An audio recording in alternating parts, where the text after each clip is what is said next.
Good day, everyone, and welcome to our Back to School Sensitization webinar hosted by the Ministry of Education, Youth and Information, Youth and Adolescent Policy Division.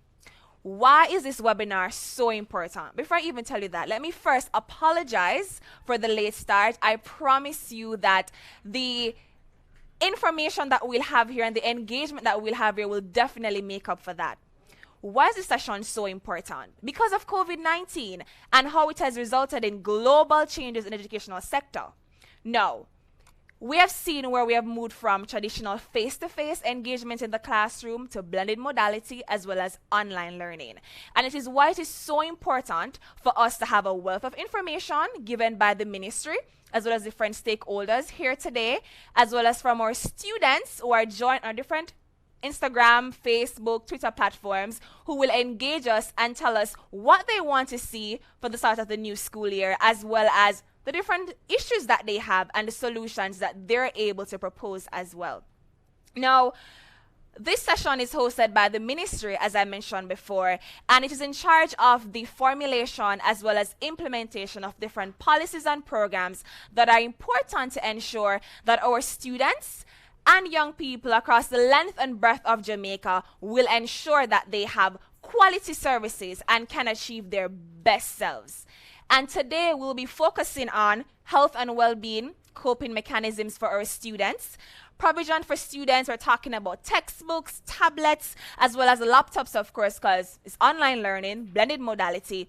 And finally, but very importantly, safety and security for our students as well. So I am excited to see you all engage us today, ask the questions, throw the different solutions that you have at us. We'll be taking them from different social media platforms. We will be talking about them, or different speakers will also engage you as well. And we're looking forward to an exciting session. So before we start, we have to invite God's in the midst of everything. And so at this time, we ask our lovely Micah Miller to give us our prayer.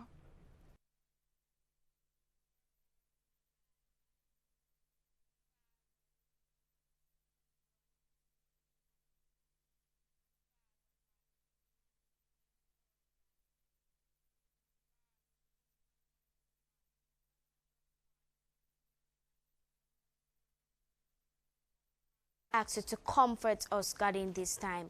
God, be the head of the scientists, God. Help them to find a vaccine, God, for this pandemic. And Father, ask, God, that you will, God, let none of our children, God, God, die from this pandemic. God, it's not easy, God, to lose a loved one in this time. And Father, we ask that, God, that this conference, this session, God, that is supposed to go on, God, everything that should be said and done, we ask, God, and we put it in your hands. In Jesus' name I pray. Amen. Amen. Wow, Micah Miller. And that is why it's so important for us to have webinars like these and to engage our young people and our children, because we see the boundless potential that we all have inside of us bursting at the seams, and we only want to be meaningfully engaged for it to come forward. Thank you so much, Micah Miller. And I must applaud your parents wherever they are watching you at this time, or I would have watched you at this time delivering that wonderful prayer. Now we have welcome and opening remarks from Dr. Cassandra Trope, Chief Education Officer, and her opening remarks will be followed by a video, Be a Good Soldier, Married Responsibility video. But at this time, we'll have Dr. Cassandra Trope with her welcome and opening remarks.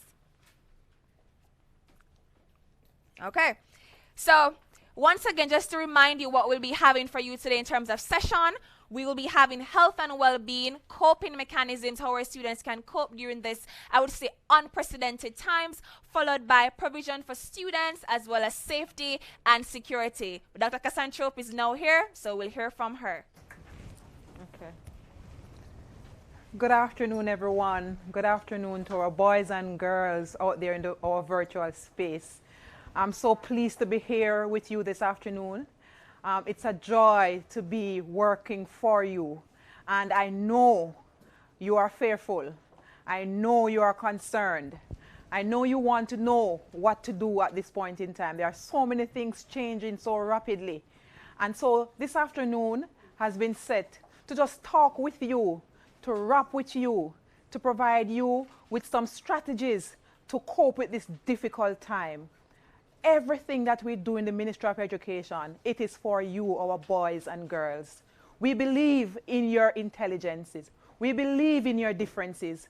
We believe that it is our job to assist you to become the best person that you can be. And so this afternoon, like we have done for others, we have set aside a time to just talk to you and talk with you as we talk about what is happening in education. So again, it's my joy to welcome you and welcome all our parents who are out there, all the guardians who are out there with you. We welcome you.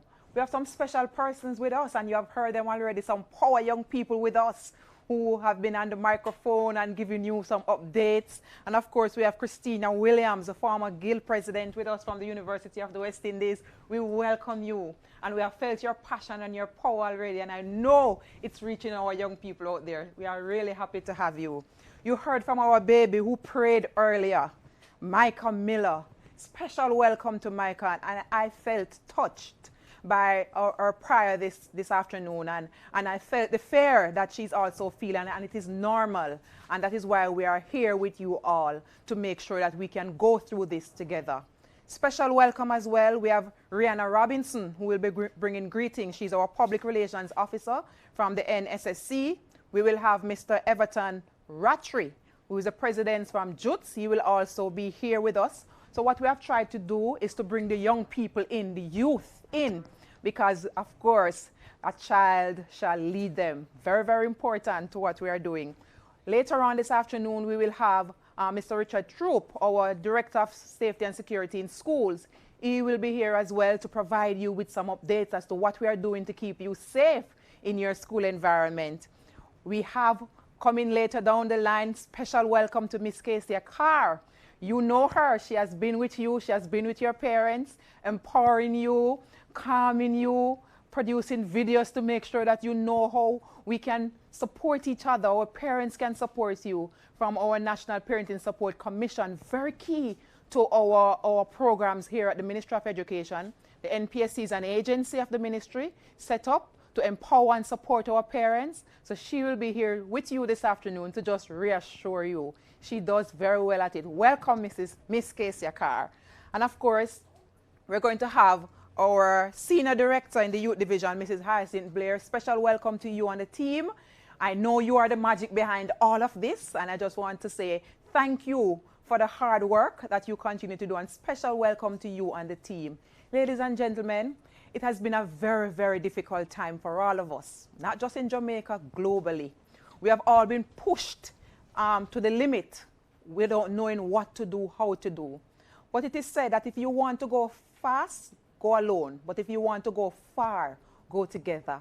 So we are pulling along together to make sure that your boys and girls are able to cope in this difficult time. So what have we done? We have been talking to your principals. We have been talking to your teachers.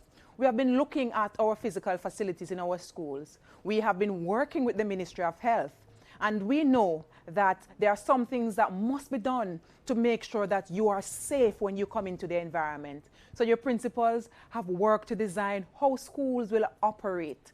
So some of you boys and girls, when we start school formally in October, you would have heard from your parents that officially we should have started September 7th, but we have made some changes in light of what is happening with the pandemic. We want to make sure that you are safe.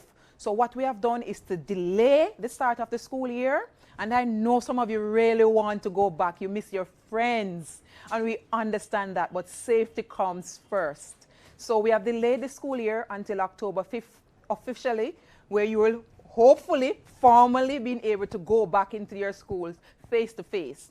But even so, some schools will not be operating normally because of the space.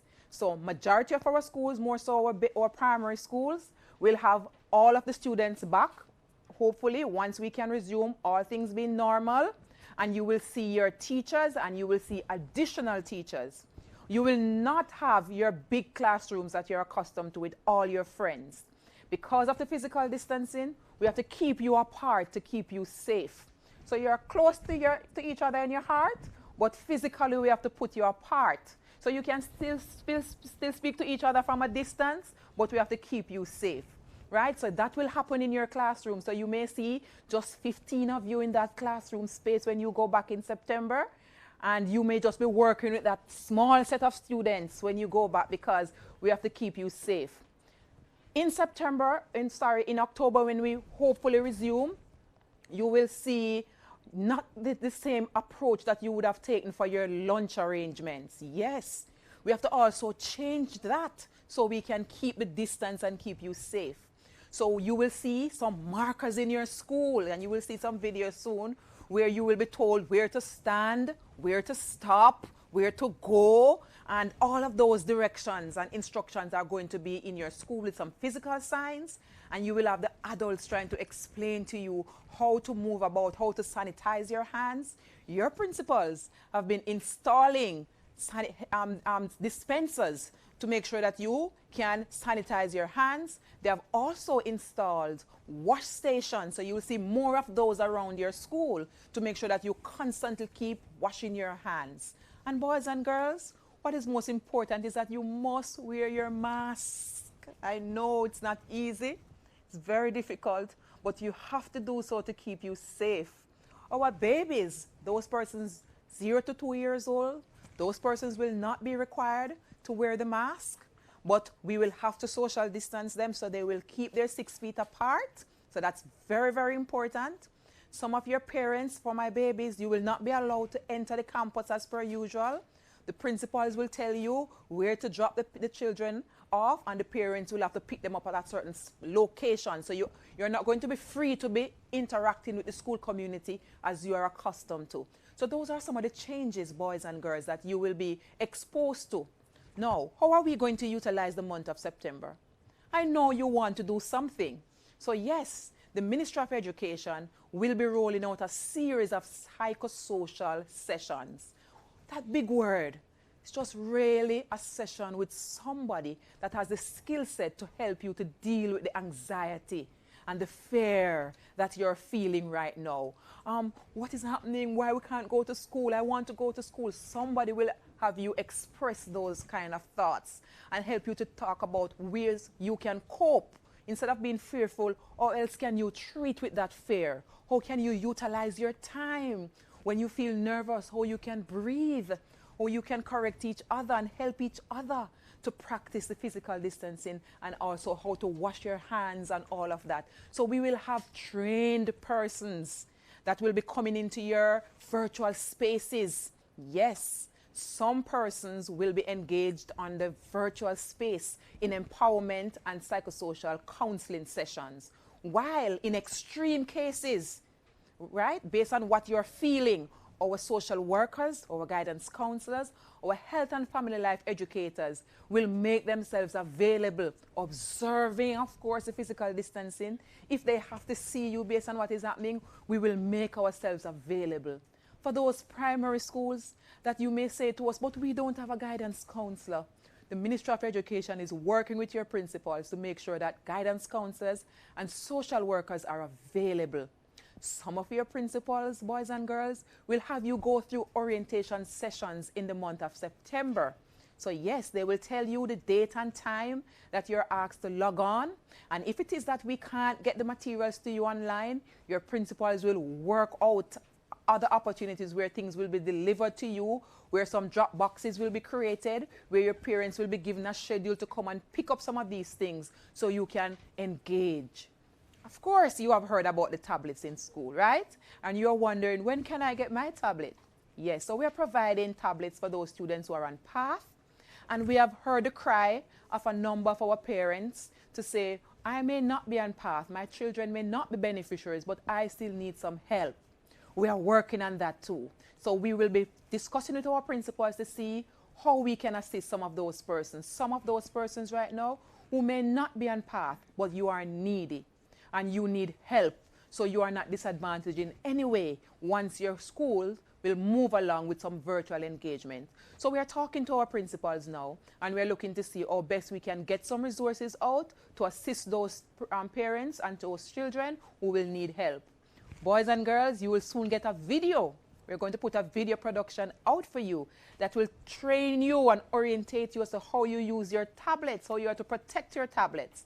And of course, the video will also help you to stay safe. We're going to be having a video helping you to get yourself prepared for school, helping you to help each other social distance, how to wash your hands, all of that we are putting together for you as we prepare you for the new school year, as we try to engage you in activities as you prepare for the official start on October 5th. So I will leave it there for now, boys and girls, but I'm available. I'll be here when you send in your questions to answer your questions and to help you through this difficult time. Again, thank you very much, boys and girls, for zooming in, for logging on, and I know my parents are out there and I'm available to answer your questions. Thank you so much, Dr. Trope. We will now have our video, Be a Good Soldier, Mirror the Responsibility.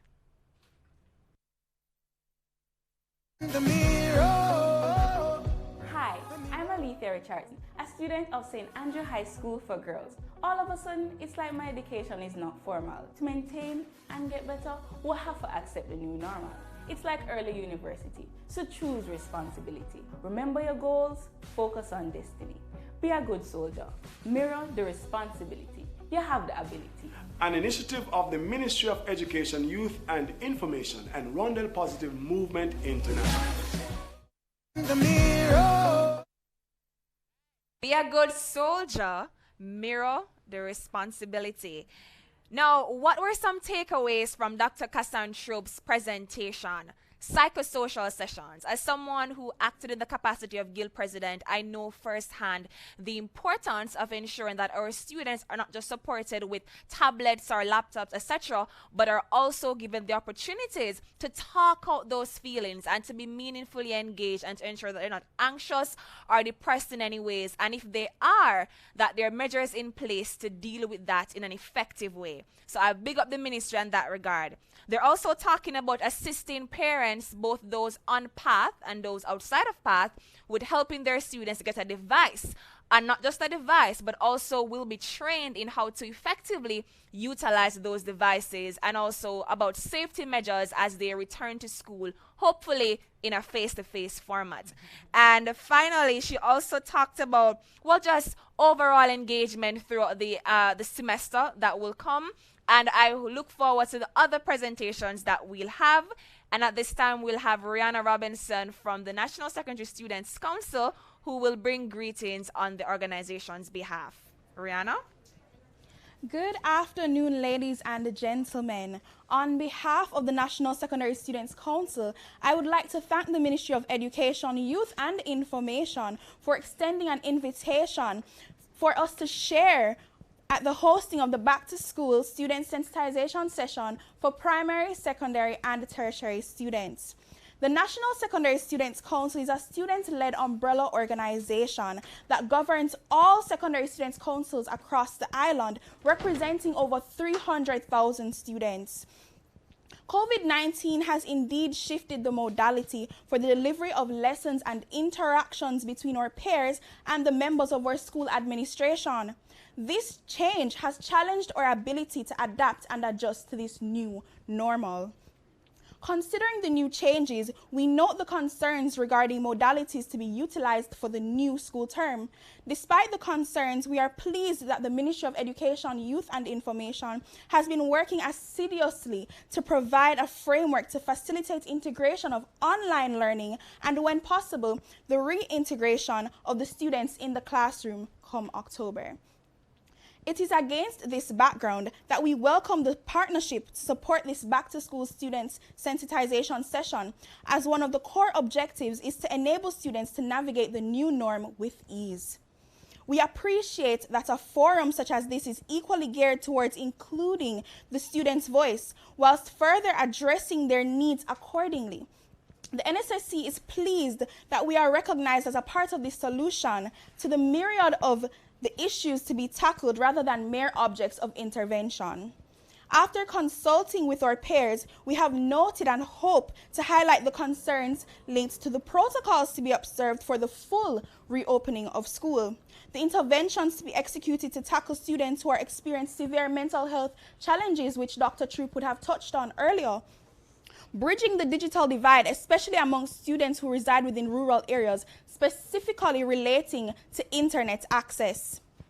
The matter of physical and cyber safety has also been a concern. It is therefore important that the information be provided to guide students in maintaining their safety of person and gadgets. This use of common spaces is also a point of uncertainty, where students are anxious to know the protocols to be implemented for these spaces. Regarding the canteen cafeteria spaces, students have recommended that in addition to the guidelines set in the Education and Emergencies Guide, lunch lists could be utilized to alleviate long lines, as well as the use of student cards at point of sale machines instead of cash, as cards can be easily sanitized. Though we are encouraged by the protocols and guidelines put in place by the Ministry of Education, Youth and Information through the Education and Emergencies Guide, many unanswered questions still remain, and we hope that students' recommendations and opinions are considered and actioned. Finally, to my peers, take full advantage of the opportunity granted here today to not only pose questions, but to solicit recommendations, as your voice is of utmost importance. This event is being hosted to engage with you, so make the most of it. Let's make a firm commitment to maximize our full potential regardless of our shared circumstances. Again, we are elated that students have gotten this opportunity. Thank you. Thank you, Rihanna, Public Relations Officer from the National Secondary Students Council, where I was also, I would say blessed to have served as a part of for a number of years. And I love what Rihanna said. She said that you, the young persons watching this live right now, you should make ample use of this opportunity to not just give the issues that you may have, but to also propose your own solutions. And she gave some as well. She mentioned lunch list and student cards for issues that may occur in communal spaces. And she also mentioned the importance of bridging digital divide in rural spaces. And should I also quickly add that NSSC is actually having their national tablet and laptop drive. So I just want to big them up with that. And also, if you're somebody on the live who could support the initiative, please do so. At this time, we have Mr. Everton Ratchery, and I could say Mr. President from the Jamaica Union of Tertiary Students. Mr. Ratchery? Thank you very much, Christina. Good afternoon, everyone. It is an absolute pleasure to be here. And let me just say thank you to the Ministry of Education, Youth and Information for hosting such a wonderful session. Now, this session is very vital as we understand the time that we're in. The time of COVID-19, which we have never seen a crisis like this before. That is why it is so commendable to the ministry to be hosting such a session, just to help us young people to understand how they're going to help us to navigate this time. So it's very commendable to the ministry in particular for hosting this session. Now, as the president of the Jamaica Union of Tertiary Students, which is the governing body for tertiary institution, the advocacy governing body for tertiary institution, we represent about 30 tertiary institutions right across Jamaica. The University of the West Indies, the University of Technology, the Michael's Teachers College, and just so many other tertiary institutions. We have met and we have had so many concerns over the last few months as we try to navigate this COVID-19 and just the difficulties that it has posed. We understand we have even a delay in the starting back of school. But this session in particular is going to help us to answer those questions. I know Dr. Trope has mentioned several things that they're doing at the secondary level, and not to mention all the recommendations I know that should be put into the tertiary level as well. Commendable work to the ministry, and I just want to say that the Jamaica Union of Tertiary Students will continue to support our tertiary students. We have started several initiatives already. We have started our Zoom premium account free to all tertiary institutions, where we will give tertiary students, the unions, the opportunity to utilize our platforms for free. They can host meetings, they can host conferences, they can host even small webinars. We have provided that, and that's our way of also helping in the process. What we're recommending is that you ask the questions today that you want to be answers, really concerns and problems that you're having with this particular time. we know that access is one of the biggest troubles that we're facing right now. How are we going to be able to access the necessary devices to do online learning? Not just online learning, but we know some institutions are looking at blended approach, where some of it might be in physical, some of it might be in online. How are we going to access the devices for persons? We know research has shown that there's about 10 to 15% or somewhere around there of young people within the Jamaican context who have no form of access to devices. And that's a very, very important thing. And we understand the importance of having no students left behind. Very, very important thing. And I know those are questions that will be answered today. I know the ministry would have started the tablet drive. I know NSSC would have started also a tablet drive. These are the kind of things that are going to help us as young people to be able to navigate this COVID-19. And we can get through it. I know we will get through it. And I know the theme that we're going with is be a good soldier and mirror the responsibility. Again, the Jamaica Union of Tertiary Students is absolutely, it's a pleasure to be a part of this, and we look forward to the questions that you young people will have so that we can help to navigate this time. Thank you. Thank you, Mr. Everton Ratchery. And just something I wanted to pitch forward from his presentation. If you are a union or guild leader right now on this live and you want to have a webinar or a meeting, and you know you don't have the money if you afford the Zoom account where you can give extended hours, then you should definitely link Mr. Ratchery and his team, which I'm also a part of. Big up Mr. Ratchery, right? So you can be able to access that service. It's free of cost, and of course, it's us as young people helping our fellow young people. So we're socially distanced, but very much still very socially connected. All right. So we talked earlier about psychosocial supports and the importance of ensuring that our students, while they're at home or even at school, will be ensured that they're in a mental environment where they're able to accomplish or fulfill their best selves. And that may be achieved through counseling and guidance, as well as just overall engagement with different stakeholders from their respective schools. And that is why today we have with us, presenting on health and well-being coping mechanism, Mr. Stephanie Webb Parker. She's the Senior Education Officer in the Guidance and Counseling Unit. And she'll be talking a little bit about how we're going to ensure that we support our students in terms of psychosocial interventions. Mr. Stephanie Webb Parker. Thank you so very much.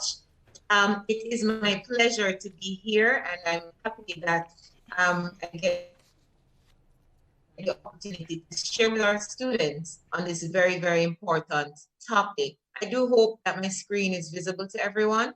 And so we're going to spend our time talking about how do we cope. It's no doubt that we're going through a very tough time. In fact, most persons alive, I want to say none of us alive have experienced what we're going through just now. And so it's against this background that we need to look at how do we support, especially our young people, as they navigate, as we navigate through these times where we have some extreme measures in place, some extreme realities in place, and of course, our lives have been turned upside down. Because recognizing that as a student, your main occupation at this primary time is that of being a student. That role has sort of shifted, has changed, and it would have caused some significant changes in your life. So here we go. As I go through this presentation, I want you to be mindful of where you sit, where you see yourselves. And so at the end, we can have a conversation and to give answers to your questions and to also link you with where to go for added supports.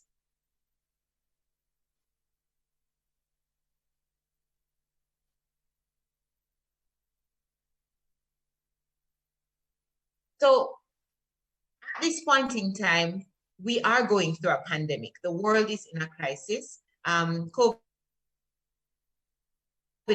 is not just a phenomenon that's affecting Jamaica, it's affecting the world over. And so because of this, there are some stressors that we have to contend with. And generally, when we go through stressful periods, we tend to respond in a number of ways. And so I've listed some things here. And I wanted to begin to think about you as a person. Are you feeling irritated? Is there any amount of anger? Are you angry at this COVID-19 or coronavirus?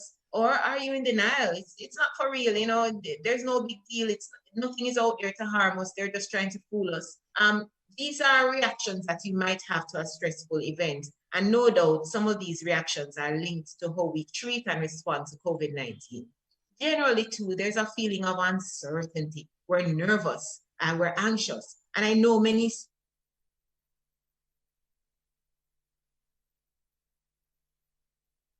students take information as the adults around them, and they might be hearing bits and pieces of what's happening. And so that nervousness, that anxiousness, that level of uncertainty is magnified at this point in time. And as I'm going through all of this, I want to tell you that these reactions are very normal reactions. They're reactions that we ought to have, and reactions that we ought to have and we ought to deal with. So we're going to spend some time as we go through this talking about how we deal with them. Some of us might feel during this period of time that we're just not motivated. I can't bother. School is not keeping the way I know school to be. And so I just don't want to do anything. I just want to stay in my bed and sleep. I just want to just be locked in the house. I don't want to go anywhere. This lack of motivation becomes a real phenomenon during this time. Some of us too, students, young, older students, might feel just tired and overwhelmed. You know, when we were doing the online classes, some students were dying for it to get over with. Know that it's done and it's over with. Some persons are still suffering from being tired and fatigued about that experience. And so those are real emotions. Some of us too might be feeling sad at this point in time, depressed, isolated and withdrawn, especially given that we're not able to connect with our friends as we know we were accustomed to in the past. In some instances, there might be youngsters and students who are having trouble sleeping. And this is a real phenomenon. You know, you might find that your parents might say it's bedtime and you go into your bedroom, but you're not able to sleep. You find that you're tossing and you're turning or you're up until late. And when you do fall asleep, your body naturally wakes you up because that's your rhythm. And so you get frustrated again, you get fatigued, you're tired during the day because you're not sleeping well. And some students too might find that they have physical pains, headaches, stomach aches, and these are all linked to how our bodies responding to this extreme stress that COVID-19 has put us under. The lack of concentration or the inability to concentrate as much as we should becomes a real issue at this time too, because our minds are all over the place. We're wondering, what if, what about tomorrow? How does this look? You're hearing all sorts of news. And so your ability to focus and concentrate might become limited at this time. And no doubt, appetite is something that gets impacted during periods of stress. Either that we're going to eat too much or we're going to not want to eat. And many parents can attest to they eat too much because, you know, our students are home, our children are home. And sometimes when there's nothing else to do, food becomes solace, food becomes that place, that good space, that happy space, especially snacks. So you'll find that at this point in time, as a student personally, I have to assess, am I snacking too much? Am I eating too much? Or am I not eating at all? And this not eating or eating too much becomes an issue to be looked at so that you can cope and move on. Then generally, there's this feeling of just being unsafe. Even while you're at home, you might be wondering, you know, will I still contract this virus if somebody visits? If you go outside, if you have to go out, and we've opened up our borders now and we've opened up many of our activities. So every time you step outside of home or whatever your safe space is, there might just become this feeling of vulnerability and being unsafe. Those reactions are very, very normal. And if it is that you are feeling any of these things, I want to remind you that you're alive and well. It's a good thing. But what we do with that now becomes what's important. Because we can't stay in a place where we're nervous and anxious and feeling overwhelmed and tired and full of pains and not concentrating. That's not going to be good for us. But we need to acknowledge when we're feeling that way and then take the next step. So during this pandemic, there are some other things, other big things that can cause us to feel all the emotions, all the situations that I had on the slide before. Some of us as students have real concerns about getting the virus and putting others at risk to the virus. So if I get this virus, what's going to happen to me? And you know how our brain works. We go to the very end and we think the worst. So if I get this virus, what's going to happen to me? And we start to think hospital and so on. And some of us might even harbor thoughts of dying. But those are real, genuine things that add to stress during this time of pandemic. What if a family member gets sick? Especially my parents, how will I cope? How will I survive? Those are all issues that are churning around in the head of you, young person, student at the primary, tertiary, secondary level. You're thinking through these things in a real way, and it can place you in a place of deep stress, to the point where you're unable to do the things that you ought to. Some of you might be also caught up with the economic struggles in your family.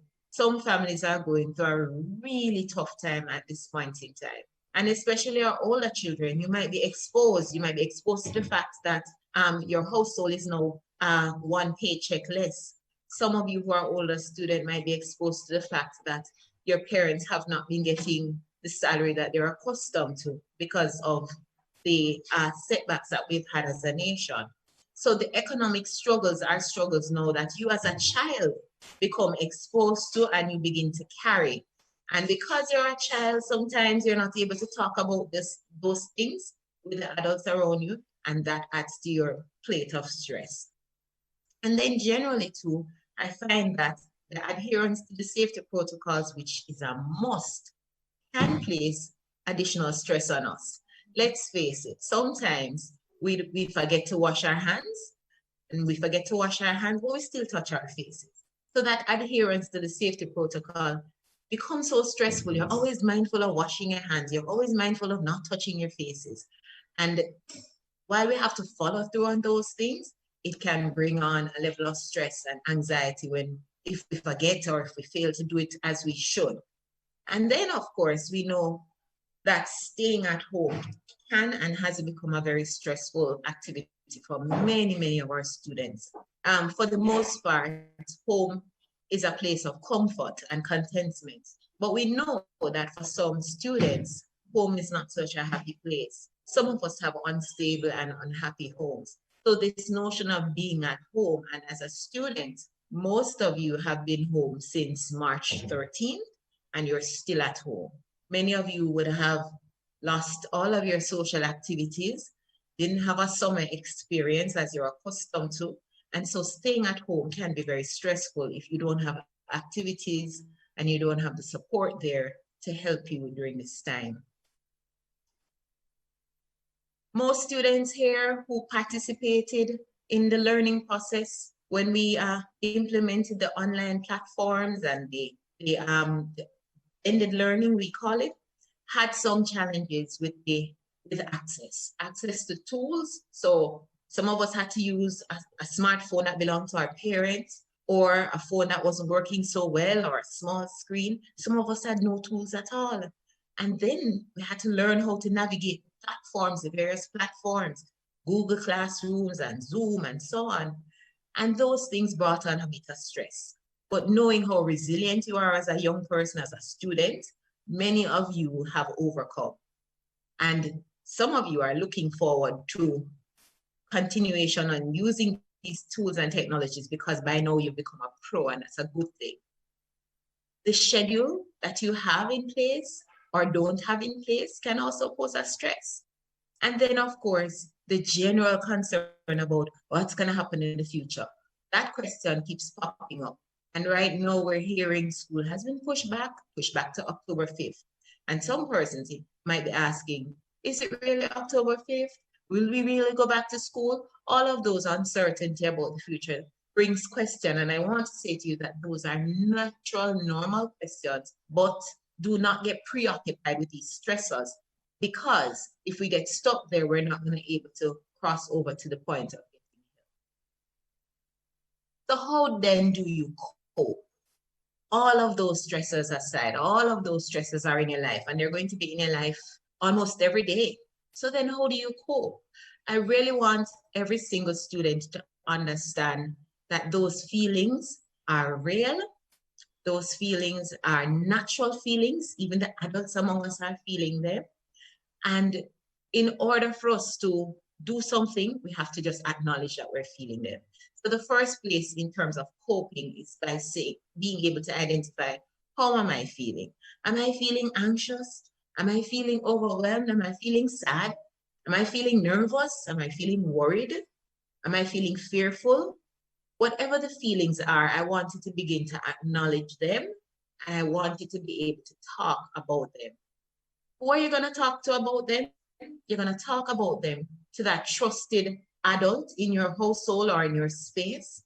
You're going to talk about them with a guidance counselor that you might still be in touch with via WhatsApp or any of the social media platforms.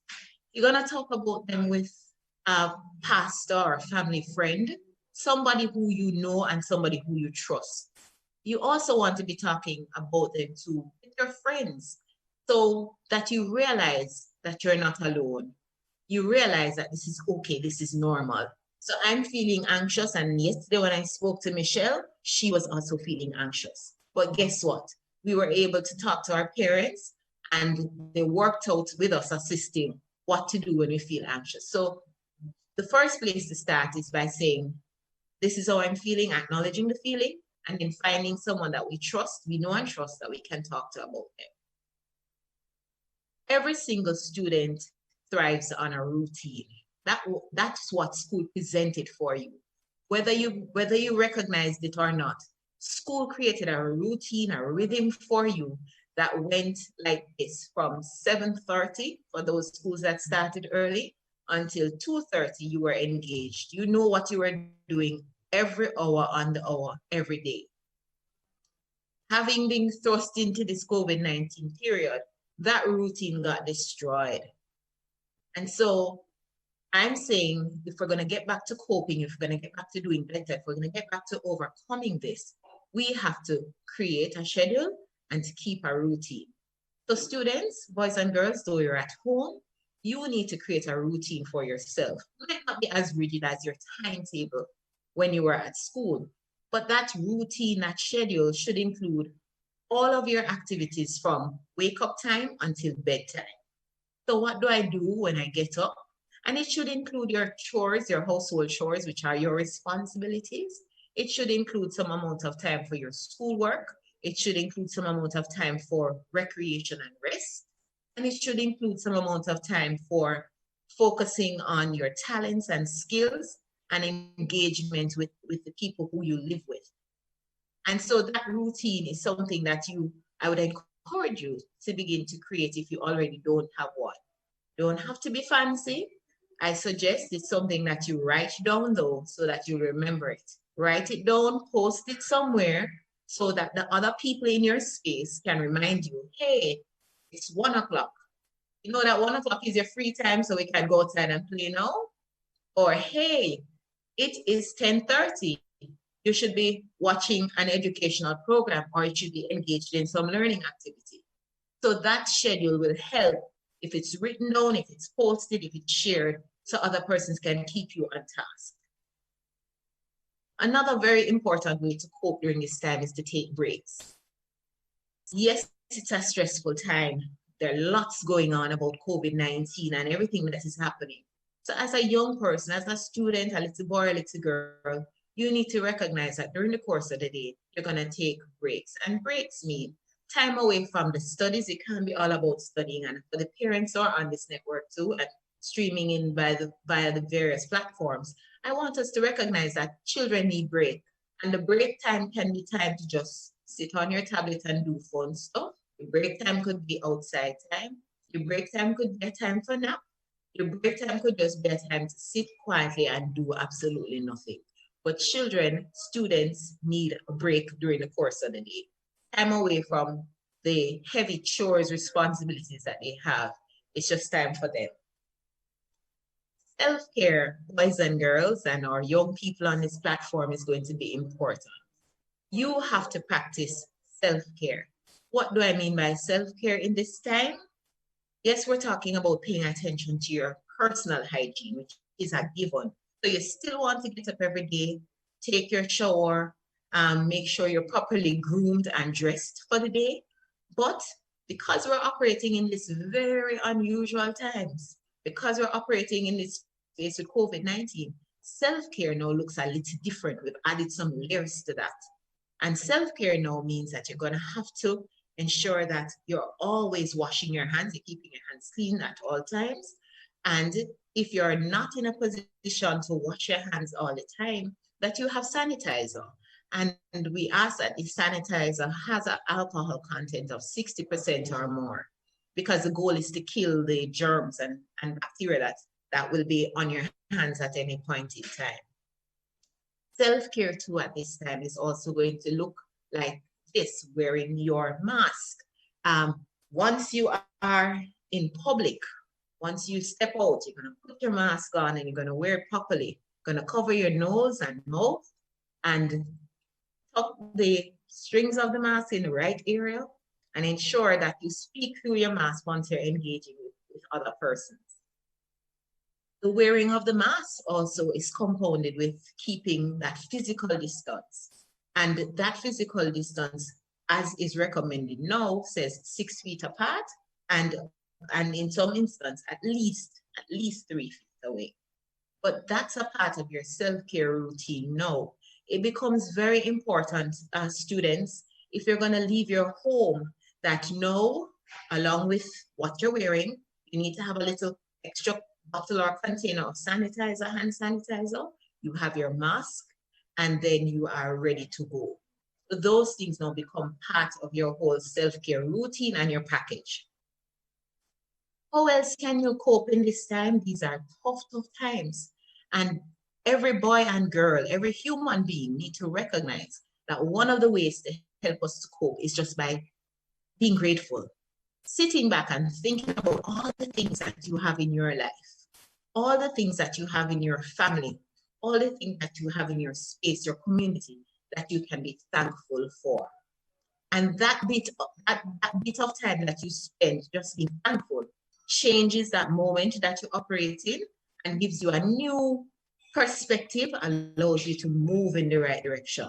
So if you stop for a minute every hour to just say, thank you for my parents. The next hour comes, you're saying, thank you for my health. The next hour of the day, you're thankful for the fact that you have a house or a place to sleep. The next hour of the day, you're thankful for food. The next hour, you're thankful for friends. You are going to find that you get out of that depression and that funk that you might find yourself in at this time, because there are some good things to smile about, that there's some things in your life that makes life worth living, makes life worthwhile. So practice an attitude of gratitude. That's going to help us to cope and cope very well. During this time too, students, I want you to be able to set boundaries. And this might sound, very adultish, but as a student, you're setting some boundaries for yourselves now. And these boundaries are around the things that you personally have responsibilities for. So in your space now, in your home spaces, your parents might give you some chores to do. Your parents might have some requests that you follow through on your schoolwork. You are going to set boundaries so that you know when it's work time, when it's school time, when it's time to be on the phone or engage with my friends, and especially for our teenagers on the platform, setting boundaries become very important. So your friends know, for example, now is not a good time to WhatsApp, call, or chit chat, because at this point in time, it's dinner with the family. So you have to set those boundaries. Setting boundaries help to prepare for good relations with the other people that you live with. You might want to say, okay, I normally take my shower at 5 o'clock. Mrs. So at 5 o'clock, you're expected to be in your shower space. Stephanie Webb Parker. So you set that boundary. Oh, she heard me? I also, yes? Yes. So we wanted to break it up a little bit so we can allow some questions in, because, we want to ensure that our students are engaged. Are participating. Definitely. We love the presentation thus far. Some very salient points, relatable points, might I add, especially the points that you talk about taking a break, admitting and acknowledging that you're encountering a particular challenge, and to also talk to trusted individuals, whether it be a guidance counselor, a friend, a pastor, even your parents. Is very important, and to also set routines. So we thank you so much for that. But a question coming in from our online feed is about telehealth. So for example, we have seen at UWI Mona where they would have actually implemented UWI Helps as a way to create a bridge between the counseling unit of the university as well as with the students. So are there any plans in place for telehealth coming from the ministry for students in secondary institutions and even primary? Yes, indeed. We are now at a place where we've established telemental health services for our students who are most at risk. So right across all 7 regions, we would have submitted names of our students. As they come to us, we make the referrals to telemental health services because we now have a partnership that is Ministry of Education and the Child Guidance Clinics right across the island to provide services to these students. Thanks to the support we got from UNICEF, instruments have been provided so our clients can receive around-the-clock telemental health care as per their needs. So who is being served by this? Our students that we knew before now are struggling with mental health issues. Those students have been referred for telemental health services, as well as those students who would have come to our attention during this period of time as students who are not coping. So all of those students have been referred, and that referral process continues. So as soon as we get wind of a student in need of that kind of a support, we make the referrals and the linkages is made right away. Similarly too, the Victim Support Services Division is on board with the Ministry of Education, and we refer students who are victims of violence to Victim Support Services, and they engage them again through a telemental health kind of approach. I love that. Service exists, and once we are aware, our guidance counselors know, they give the information to the region passes it on to the child guidance clinic, and the child is served. And it's not just the child, it's the child and family. All right? I love that. I love that. Thank you so much, Mr. Zoe Parker. We're a little bit out of time, but you ended on a very strong note that there will be telehealth assistance provided in regards to victim services as well as with just overall mental health issues that any student may have. And I would say the emphasis on not just the child, but also on the parents as well. Yes. A comprehensive approach. Very, very commendable. Thank you so much for your presentation. We're out of time. You're most welcome. But I know that if you're on the live right now and you have any, she's going to stay online. If you have I will stay online, so I'll support the questions. Definitely. So if you have any questions, feel free to throw them out, students, in regards to psychosocial support. She will be here to answer those questions. Thank you so much again, Mr. Stephanie Webb Parker, Senior Education Officer from the Guidance and Counseling Unit. We're moving right into presentation 2. It's on safety and security in the new normal. And that will be from Mr. Richard Trope. Is the acting director for safety and security in schools unit. Mr. Richard Troop, you're there? Thank you very much. All right. It's so good to be here, and I'm so impressed to see young persons leading this particular conversation and allowing other young persons to just participate in this very important process. And that will be for Mr. Richard Troop. I was hoping that the video would have been shown before my presentation, because then it speaks to just the level of work that our educators would have been putting in to ensure that our students, when they return to school, will be returning to a very safe environment. Nonetheless, I will proceed. Now, you would have heard, I know many young persons online, they were anticipating September 7th for the resumption of school, however shape or form that would have taken. They were looking forward to see their friends, to put on their uniform, to get back in bus and things like that. Unfortunately, Friday, we would have heard that school would be the reopening of physical school would have been delayed until October 5th, 2020. So again, that might have caused some concern. I want to speak to the whole issue of safety and security in the context of the new normal, but I want to talk a little bit about the month of September, because of course, there are some critical things we have to bear in mind as our students remain home for another month. And I'm assuming too, that perhaps many of our students will be at home without adult supervision. And why? Because our parents, our guardian, they have to be working, right? And so more than ever, our students have to understand the awesome responsibility, personal responsibility for their own safety and security. I'm going to raise a number of points that hopefully will resonate with our young persons in the audience. First of all, I want you to be mindful of your surrounding while you're at home during the month of September. Keep your doors closed. Yes, we understand the context oftentimes in which we live, the environment in which we live. We cannot allow ourselves, we cannot make ourselves vulnerable to all the risk around us. So keep the doors closed to protect yourselves while you are at home. 9 times out of 10, adult supervision might not be there. Be mindful too of the strangers that might come to the house while you are there. Now, you're at school most of the time in the normal times. But of course, there are times when, for example, somebody from NWC will come to test the water meter. Somebody from JPS might want to come and do the reading for the meter. Be careful of just how you interface with adults when you are at home. At no time should adults be allowed access to your home without the permission of your parents. There are no time that anybody should want to come to your house to do anything that is related to water or light without your parents' permission and authorization for you to so do.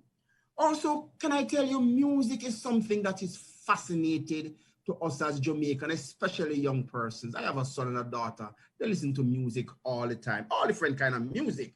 I want to suggest to you, in the context of being conscious of your surrounding, ensure that you're playing the music during your break now, because remember, Dr. Trope talked about the Ministry of Education interfacing with you even in the month of September while you are not physically at school. Be conscious when you are on your break of how loud you play your music. You want to play it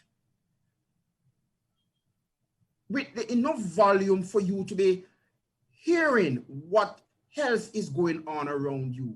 Be mindful of you putting the earphone, using the earphone, listening to music so loudly that there is nothing around you that you are conscious of, and then you are compromising your own personal safety and security. Now, some of you, there is a time when you might want to be at home, you're not getting lunch money. Parents and guardian would have provided the snacks or the food for you to prepare for eating. Be careful of how you use the stove if you're going to be preparing a meal. Can I tell you, be careful of the combination of things you try to put together to prepare a meal. We do not want you to hurt yourself, right? Even at the same time though, we are still encouraging you to do some things differently as a strategy to cope in this new normal.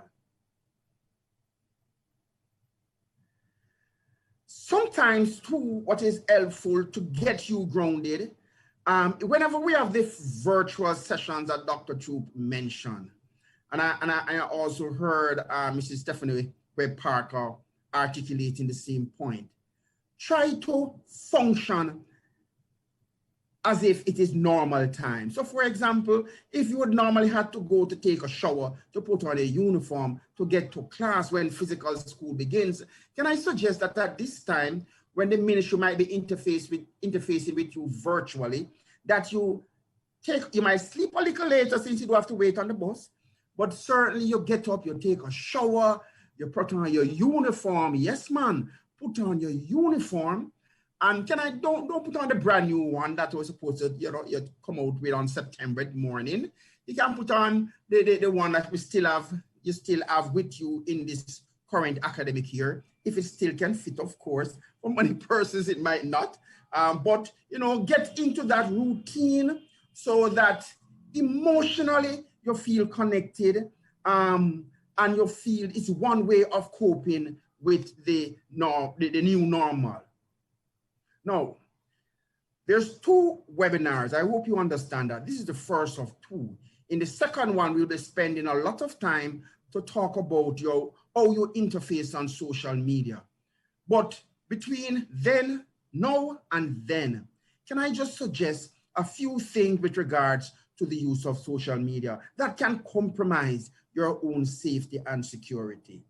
At this time, even before COVID, yes, many of our students, irrespective of the levels of the education ladder they are in, primary, secondary, even tertiary, there are so many persons who have been exposed to incidents of cyberbullying. Indeed, it is a major concern. We're not going into it in any depth, but I want to suggest that you are conscious of this reality, and I know many of you are.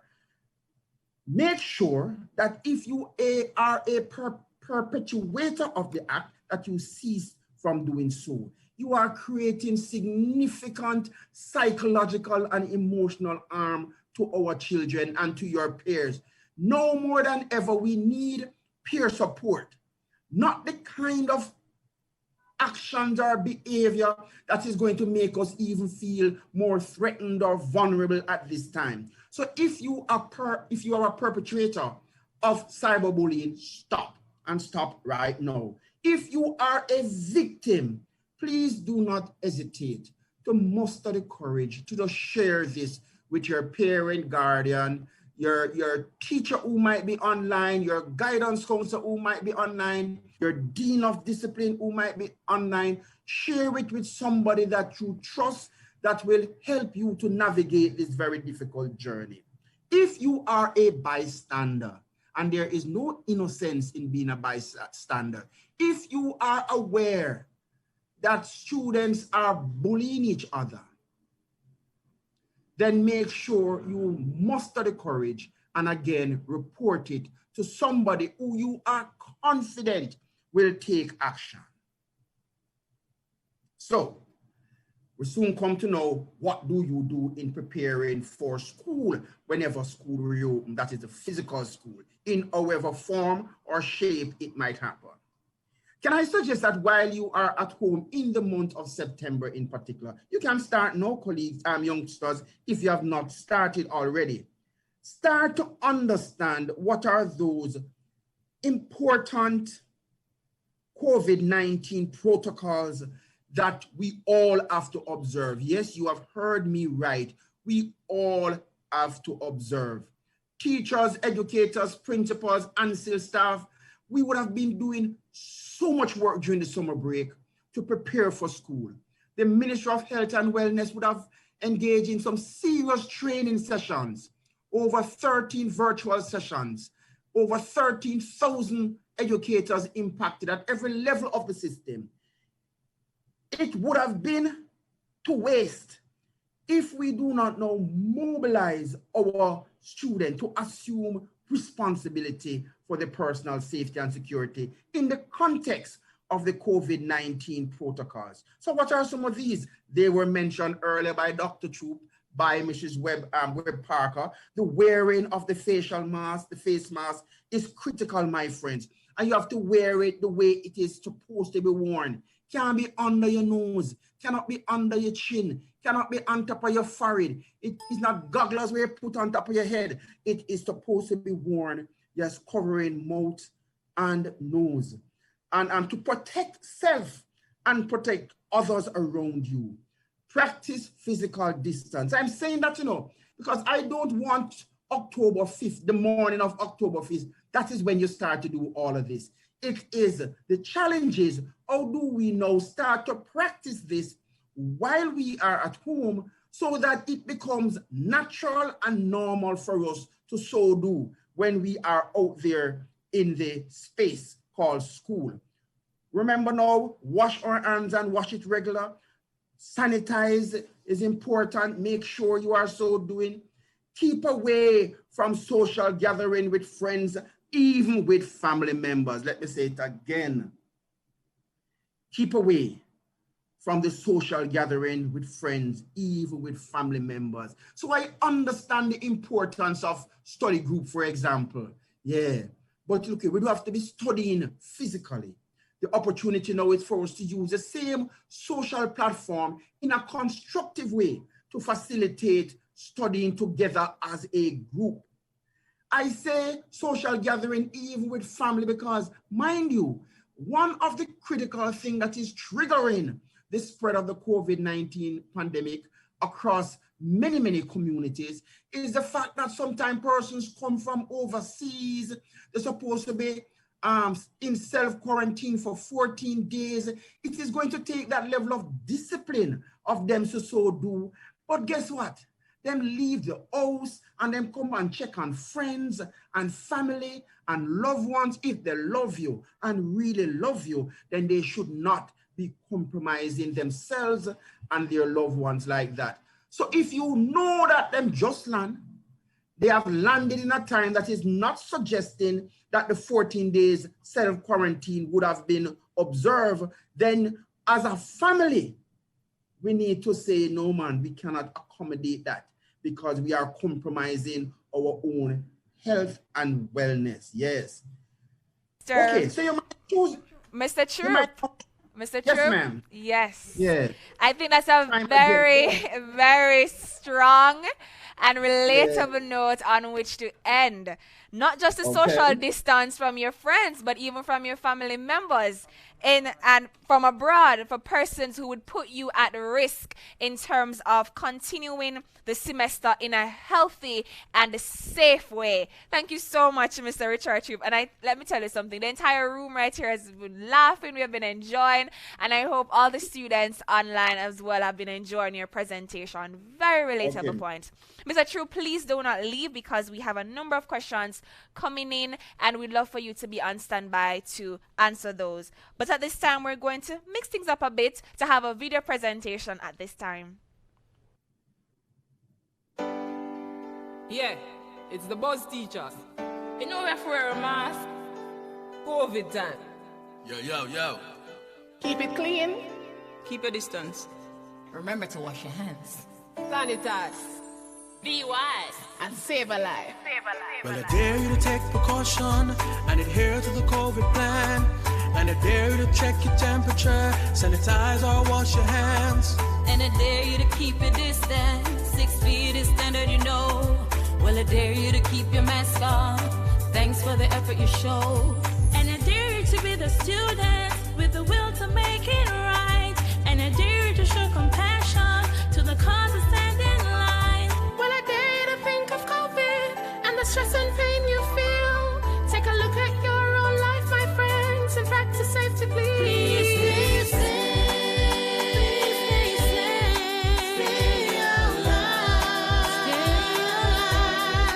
Wash your hands. Wash your hands. Sanitize. Stay 6 feet. Feet apart. 6 feet apart. Wear your mask. Wear your mask. Play your part. Should I dare to be the student with the will to make it right? And I dare to use compassion to the cause of standing in line. Well, I dare to think of COVID and the stress and pain you feel. Take a look at your own life instead. Cooperate with the appeal. Well, I dare you to take precaution and adhere to the COVID plan. And I dare you to check your temperature at the gate and wash your hands. Well, I dare you to keep the distance. That's the hardest thing right now. Could I dare you just to practice? Together we can rise above. Stay safe. Stay alive. Stay alive.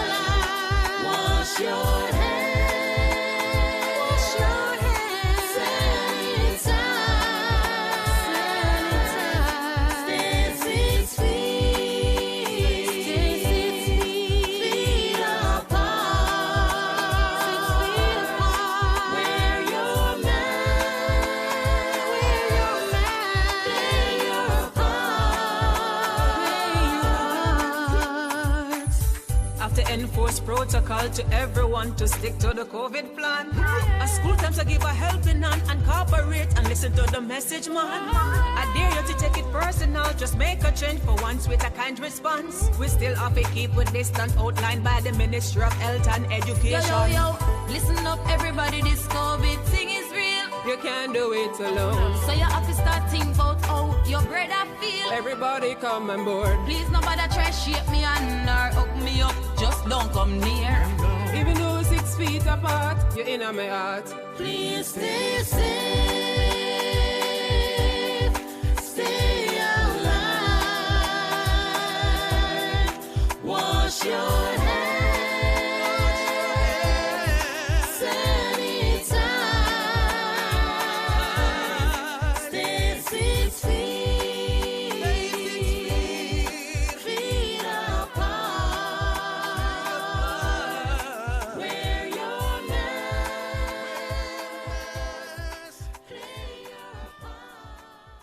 As the young people would say, the song of a buzz. The song of a big buzz. And I just want to big up Jonathan Grant High School teachers.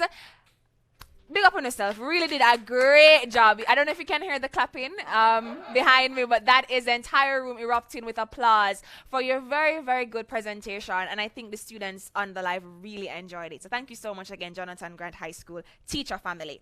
Now, a quick question to Mr. Trope. So you spoke about safety and security and ensuring that students comply.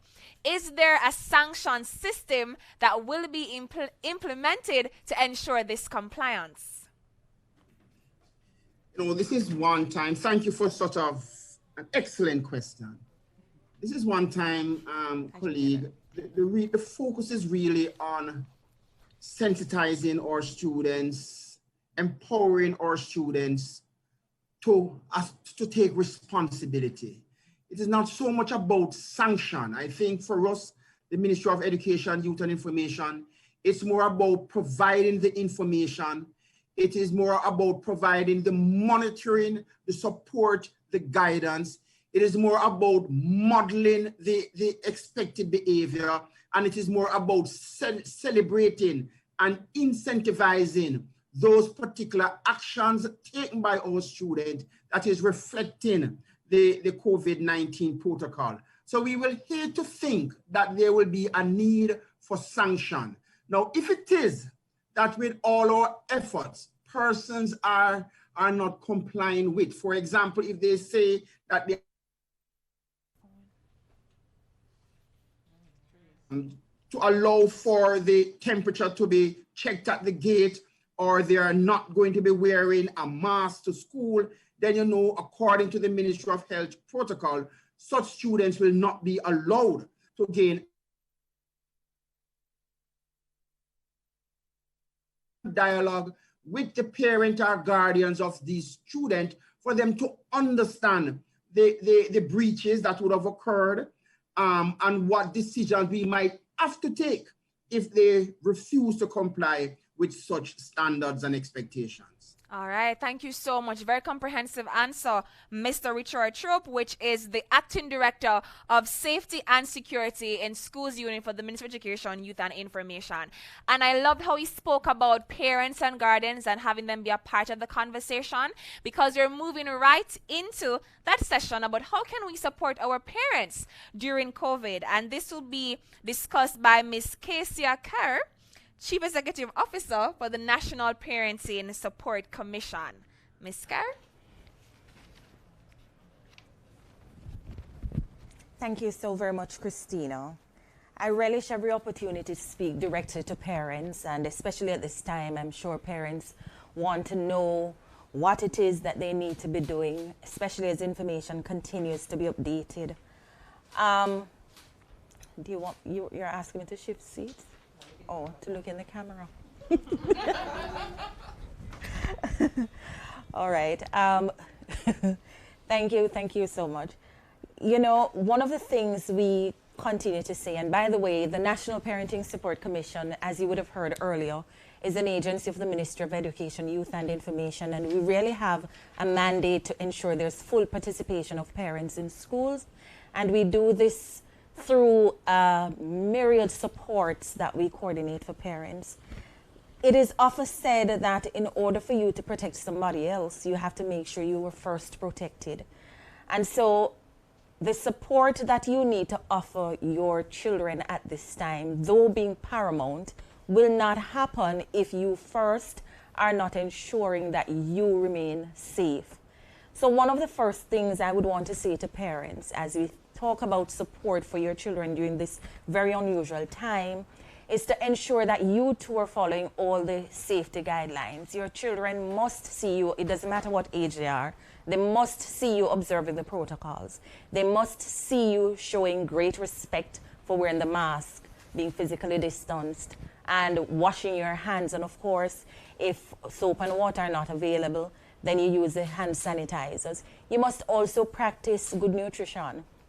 That's the part of keeping safe as well. So take your vitamins, eat the proper and correct nutritional meals. I know sometimes that's difficult when especially parents are hustling, but your children should see you adding fruits and vegetables because that's a part of what's going to keep your immunity active to fight off this virus that is just a scourge right across the world. And so you want to also ensure that you're managing your own stress levels. So you want to be attuned with your own self. Know when you're feeling overwhelmed, you're feeling anxious, you're feeling stressed, and talk to somebody. Because you have to be your best self. You have to be, I beg your pardon, at your healthiest before you can even start to support your children. You also support them by ensuring that you are getting the right information from the correct sources. And this is the correct source this afternoon. You'd have heard directly from Dr. Trope. Some of your parents might have been a part of the parenting information sessions that we hosted. We hosted 3, and many parents right across Jamaica accessed those. Those videos are still in circulation. So get the information from the source. There are many persons out there who are saying many things, and this causes confusion. This is a time when you want to make sure the information you have is correct. And the information is extended to information from the Ministry of Health and Wellness. Make sure that as we're navigating the pandemic, that you're understanding where we are. Right now we're in the second wave. And you'd have heard Dr. Troop talk about the importance of, understanding that a part of safety is being selfish at this time. It's okay to say, listen, you can't come near me. I need to keep myself safe. So parents, it's okay to tell your friends to stay away for this moment. Let us talk in the virtual space so that you can keep yourself safe and your family safe. That kind of selfishness is okay at this time. And of course, big for me is learning to understand the different platforms for student engagement as we try to implement the national standards curriculum. Dr. Troop would have told you parents about the different modalities for schools. You want to talk to your child's school, especially if your child is in high school. Talk to your child's school about what modality that school would be on. Is it the rotational approach? Are they still on whole day? Are you opting for homeschooling, which is one of the options? Are they on the extended day? What's going to happen? And then one of the things you want to learn, I know because I have been in touch with many parents. I know some of you are still anxious about using the technology, yes. And even though it's a social media space and it's information age and this is what time it is, you are still very anxious and a little timid about interfacing with the technology. But here's a wonderful opportunity for you to learn, because in order to help your children understand how to use the various platforms, as we use that as one of the options, one of the tools available for teaching and learning, it would be good if you're able to help them through that. It would also be good if they see you actively engaged, because that shows them that the support is actually real and you're taking this teaching and learning process, irrespective of the modality, very seriously. Okay? And then, in order to support directly your children, you want to watch for changes in their own behaviors. Sometimes it's not what children say that matters, it's the behaviors that change, those things that you can see. So a child might have been very talkative and all of a sudden the child has become less talkative and more withdrawn. You want to look out for those signs. Or it could be that a child was more reticent and all of a sudden just chatting too much. That too might be a problem. You never know. It means that there's something that is causing your child's behavior to change. Explore that. Don't ignore it. Ask what is going on. Many times we confuse the mental and emotional. What your children feel is important, and they have sometimes issues expressing that in real terms. They don't know how to differentiate or the words that you ascribe to feelings. So whether it's a teenager or whether it's a young child or an older child, it's important that you help them to express what they're feeling and let them also talk about what they're thinking, because sometimes the feelings trigger some thoughts that lead to some actions that we all regret. So you want to be attuned to what's going on with your children. Okay, and I have 2 minutes left. They're saying rather discreetly, but not so discreetly. And then you're also going to look for other behaviors, like whether or not they want to be engaging with their friends. How about that?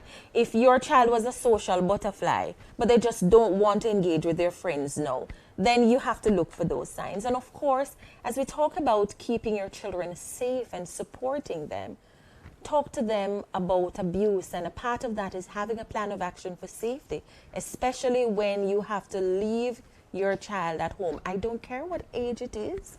It could be a later teen, it doesn't matter. You still have to have a plan of action for safety. That's a part of the support. They need to know what the 1, 2, 3 step plan of action is. Should there be a breach of safety, or should they even feel as if their safety is being threatened? What's the plan of action? And these are some of the very simple ways you can support your children. I want to also add that the National Parenting Support Commission launched 36 helplines. A part of the support that you will give your children is to access the helplines, because we have tips, we have ears that can just listen to you just to offload. Sometimes, you're going through something and you don't necessarily want to talk to a friend. You're prepared to talk to somebody who doesn't quite know you.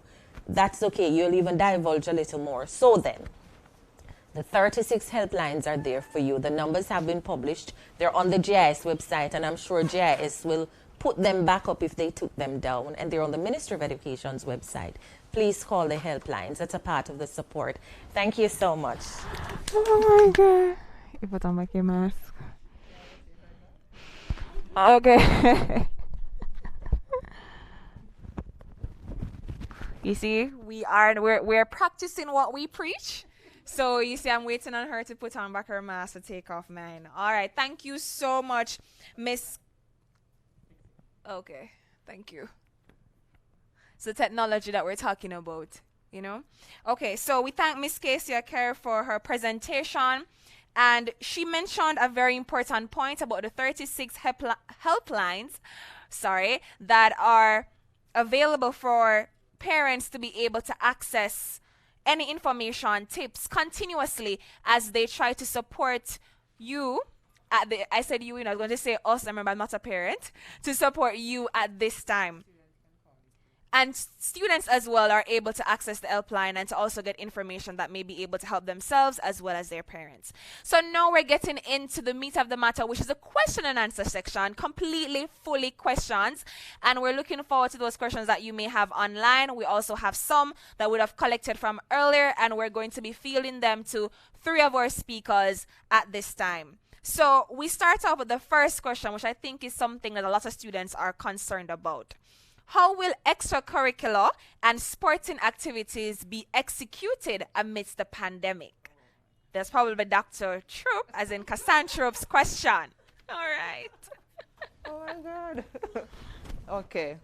That's a popular one that we continue to get from our parents. So we would have been doing the consultations. We have spoken to the Ministry of Health on this one, and we have spoken to our partners who are those persons who host competitive sports.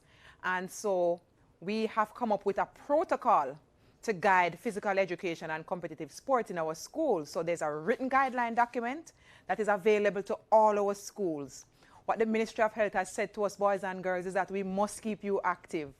So yes, you may be worried about playing your football or running on the track and jumping up and down, and oh, we may not want to be doing that, but yes, the Ministry of Health is saying it's very important to keep you active. And so physical education, as soon as we are able to resume physically, is a part of the program of study. So you will be involved in your physical activities, but whilst you are doing so, we will still have to keep you safe. So your classes will be smaller. Your drills, a lot of individual drills will be encouraged. The equipment that you work with for the activities, we have to sanitize those regularly, and limited number of students will be working with a limited number of equipment and so. So those are some of the things in place, but the social distancing compulsory. And of course, once you're out in the physical space with your 6 feet apart, the Ministry of Health would have indicated that we can remove your mask at that time, because as you know, it will be very difficult to run and to exercise in your mask. And so once we keep that physical distancing of 6 feet apart, you can jump, you can skip, you can run, you can practice your drills. And of course, at the end of those, we regroup, get back you in your gear, get your hands washed and everything up and ready, get yourself dressed and move back into your other classes. So you will be engaged, boys and girls. And I've seen some novel videos going around from some high schools where persons are engaged virtually in exercise classes and dance classes, where persons are zooming in, using Google Meet. Students are standing, following the drills, moving. Some students are even asked to record themselves doing the drills to make sure that they are staying fit and getting involved. We just have to get creative, boys and girls, so yes, you will be involved in your physical activities. All right, so don't worry about that. You will remain involved in regards to your sports and extracurricular activities. And our next question from NSSC is that, yes, laptops and laptops, textbooks, tablets, etc. will be provided, but what will be done to improve telecommunications, especially in rural areas? Okay, so I'll take that one as well. So the Ministry of Education, we have been working with our telecommunication providers.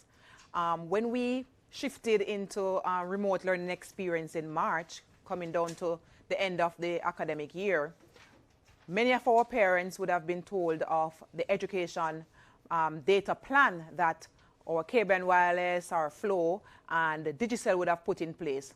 That happened because we have been negotiating with them, we have been working with them, and so data was made available at a reduced cost.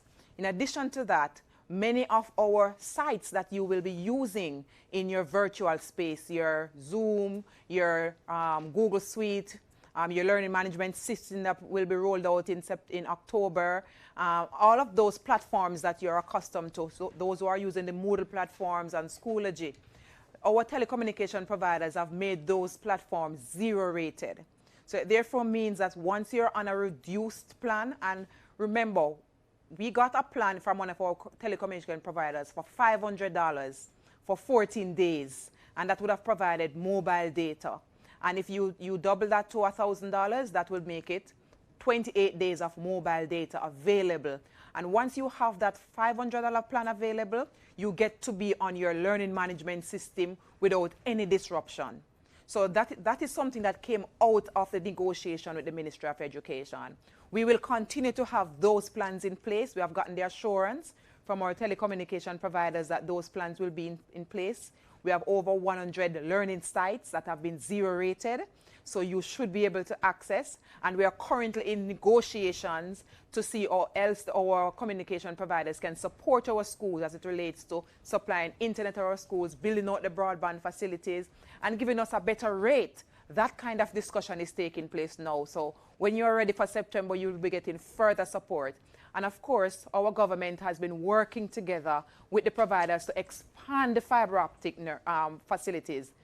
That is happening. We are having discussions with digital services being provided. So internet being provided digitally is being discussed with other service providers. You would have seen that we engaged with Ready TV, and they are working to provide 100 of our schools that were not able to connect, and the communities around them were not able to connect. Those schools will be made, will be given access in very short order to have their internet service provided and students being able to access the internet. Other options are being discussed. We have been discussing internet in a box or school in a box. Those are some of the names that we have been using, which gives you access to content online without being on the internet all the time, but you will not be denied of your virtual experience. So it's an enablement that we are discussing that will be put in place in some of those sites that do not have live wireless available, and that is another product that will be rolled out come September for you to utilize. So we are working with you. We understand the difficulties, but most importantly, boys and girls, we will be launching our Ministry of Education content app. We have started to train your principals already, and this application will be available on your tablets, those who will be providing tablets to, and those who will bring their own devices to school. And this will also be available to our teachers. Now, this will give you access to a number of learning applications.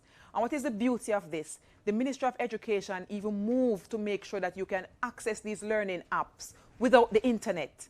So yes, you can be engaged with the National Standards Curriculum from a remote perspective without being on the internet. Our teachers will be exposed to this. They will be utilizing it to build into the learning episodes that you will be asked to engage in on your timetable to make sure that you're not left behind. And to add to that, we have started our own TV network for primary school students. So we are building out the video lessons now. So if you are not on the internet, you will not be left behind, right? We will have televised lessons that are aligned to the National Standards Curriculum. We'll be sending out a national timetable where boys and girls will be watching the television station, watching your teachers teaching and engaging in activities, and your teachers will follow up with you for discussion and to reiterate the strong points. And even if, boys and girls, you don't have the television, we will get you your learning kits. We'll be printing worksheets. We'll be making your textbooks and your workbooks available once they have been provided under a book loan program. And those will be given to you to work remotely, and our teachers will devise ways where you can drop off those for feedback. So every avenue that is available to us under the blended approach, we will be utilizing so no child is left behind. All right. Thank you so much, Dr. Trope. No child will be left behind, providing services such as fiber optic and satellite facilitated internet, learning kits, as well as a special TV station. Yeah, man, Minister, going with a bag of things. Love to see it. All right. But you talk about facilitating inclusivity, but a personal question from me is in terms of differently abled students. How will you facilitate those students both on the online learning platforms as well as for those students who will be at home with their parents? Okay, that's a very good question. So we have been working with our institutions and our students who have our special needs students. So a series of consultations would have taken place with the leaders of these institutions. They would have said to us what we need. We would have been working with our partners, and I just want to highlight the Digital Foundation at this point in time. And of course, UNICEF, they granted us tablets specially for our students with special needs. So we got 600 tablets from Digicel with 1-year data plan for our students with special needs. And then UNICEF gave us an additional 210, and those tablets are being uploaded with special softwares to treat with the differently abled students. We have been training the teachers in utilizing this software. We will be making all the tablets and the content app that we have developed available. The software has been loaded on those tablets already, and we are starting distribution for those. We have training for teachers, and of course, we have been observing the physical distancing, and we have been observing the ratio for those students. We have given teachers, depending on their disability, 1 to 3, 1 to 8, 1 to 5. For every 5 children, there is a teacher and a caregiver. For every 8 students, there's a teacher and a caregiver, because some of these students will demand this kind of support. We have put that in place. We also know that some of our special needs students may have comorbidities, and they may not be able to come to the physical school, and they will need support from their caregivers, which we already provide for them. Now, in the event that some of these caregivers are not able to work from the physical homes, we have given permission for the parents of these children to engage their personal caregivers, and we will compensate them just to make sure that there is support in the home for those students. So we have been listening. We have gotten the list from our institutions of those students who would still need additional tablets, and we are procuring those, and those students will be specially served before any other to make sure that everybody can connect, even remotely. All right, thank you so much. So I like to repeat the answers, because it's very good for them to stick. So you're talking about tablets with 1-year data plans, support for caregivers of differently abled students, as well as to ensure continuous support for these parents and for these students, teachers, parents, and students. Thank you so much, Dr. Trope. Now, the final question coming through, and this is in regards to tertiary students. So we knew, most of us here may have heard about the work and travel fallout that happened this semester. Students were not able to go away on the program because of COVID-19 and the different restrictions that would have happened in the United States.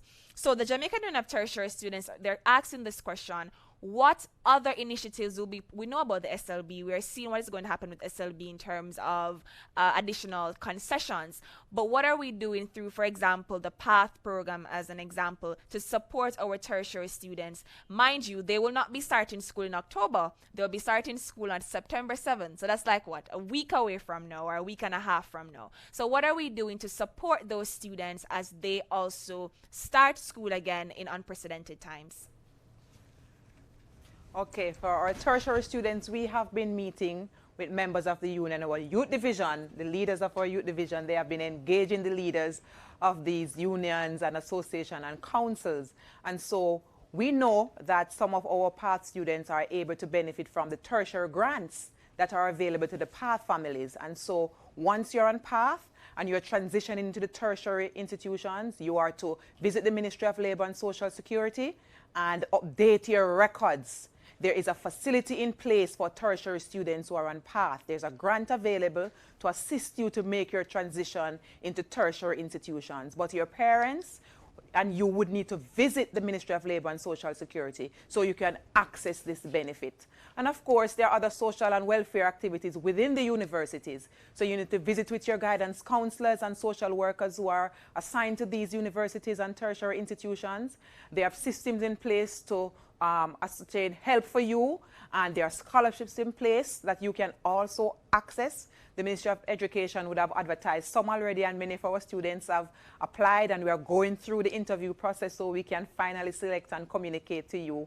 And of course, I know that the Union of Tertiary Students, they have made a request to speak with us at the Ministry of Education here. So we are awaiting that further dialogue, and out of that, we will announce some more support services that can be made available.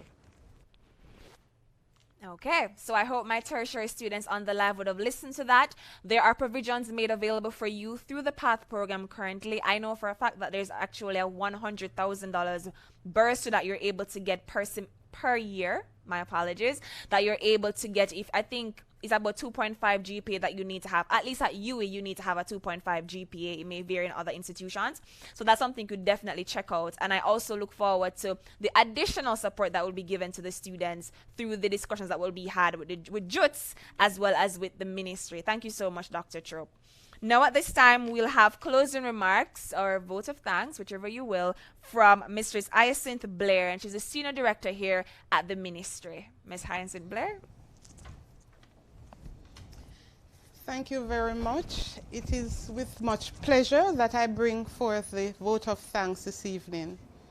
Ms. Christina Williams, our very able moderator, Dr. Casson Trope, Chief Education Officer, our presenters, Mr. Richard Trope, Ms. Stephanie Webb Partner, and Ms. Casey Carr, our valued students, parents, teachers, and all our viewers, good afternoon. Whilst we must concede that this period has been a very challenging one for all of us, it has also been one in which we have discovered new depths to our abilities to cope, especially in the Ministry of Education, Youth and Information. On behalf of the ministry, I extend sincere gratitude to the persons who have worked tirelessly to make this webinar a success. First, let me thank our very eloquent moderator, Ms. Christina Williams, who is a student at the University of the West Indies and a former guild president of that institution. Ms. Williams has taken us through a very engaging and informative webinar, and for that we are thankful. Secondly, special thanks to Dr. Casson Trope, our Acting Chief Education Officer, for her welcome and opening remarks. Dr. Troop has given us valuable information that will help to prepare us for the new school year. Your reassurance to both students and parents were well received, and we're all expectant of what the new school year brings. And a little child shall lead them. Special thanks to Micah Miller, who led us in prayer. Such a powerful prayer. We were truly blessed. Thank you so much, Micah. We thank Ms. Rihanna Robinson, Public Relations Officer of the National Secondary Students Council, and Mr. Everton Rattray, President of the Jamaica Union of Tertiary Students, for bringing us greetings. We also thank them for highlighting some of the concerns of the students as well as their recommendations. We welcome those recommendations and we will seriously consider them. Ms. Stephanie Webb Parker, our Senior Education Officer, thank you so much for empowering our students and for your counsel and guidance to help them through this very difficult time. Mr. Richard Troop, Director of Safety and Security in Schools, we thank you for the advice and guidance given to the students to make them more aware of keeping themselves safe. This program was made possible by our partners, our Jamaica Information Service. We thank you so much to the production team for the work that you have put in, your dedication, to our social media partners, Twitter, Instagram, and Facebook. Special thanks to the communications unit of the ministry. And I'd also like to take this opportunity to thank the planning committee who spearheaded this initiative in ensuring that the wider public is aware and prepared to face the upcoming school year, as we continue to live through and live with COVID-19. Finally, to our audience, for inviting you into our homes, we thank you for your participation. Thank you so much. Do have a good evening, and God bless you all.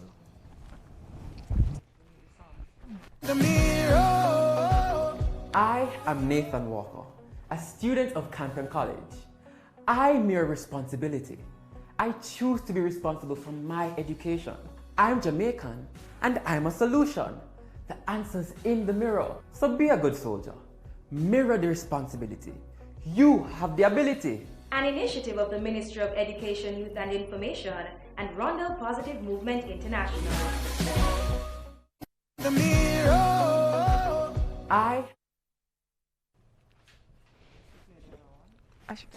All right, thank you so much.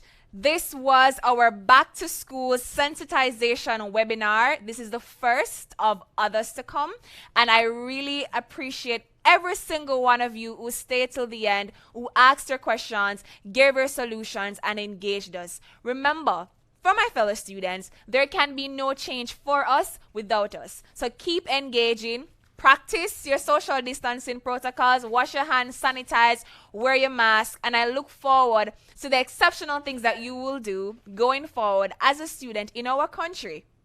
Thank you so much, and I see you again.